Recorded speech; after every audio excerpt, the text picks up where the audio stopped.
Well, I've got that Series 2 750 Royal Enfield Interceptor engine split now, and I had quite a lot of fun getting the inner primary chain case off with the three countersunk Allen screws that fasten it to the crankcase. I had to use both the acetylene torch to heat the heads of the bolts up and a socket type Allen key, because an ordinary Allen key was just flexing and twisting too much, so I had to use one that's got an adapter for a 1/2 inch drive socket set and the T-bar to get them undone, but thankfully they came undone. But look at this lot, look how rusty. All that is, there's the camshaft there, all covered in rust, crank all covered in rust, the other camshaft all covered in rust. Admittedly, not the lobes will clean up, it's all going to be serviceable, but just full of rust and muck and filth basically.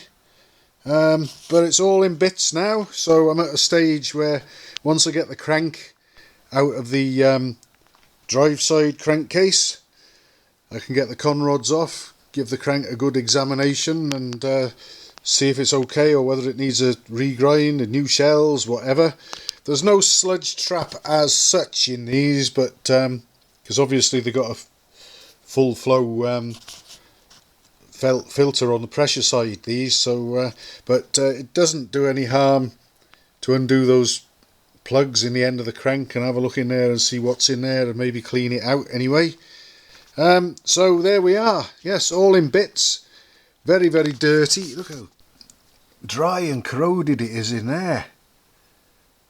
I know that this engine has apparently stood idle, I think, on a shed floor for something like 30 years, I believe I was told, but you have to wonder why, really, don't you? But anyway, I'm waffling on. We've got it all in bits, and it'll soon be time to start examining all the parts and seeing what needs to be replaced, what can just be cleaned up, and then hopefully look at putting it all back together again fairly soon.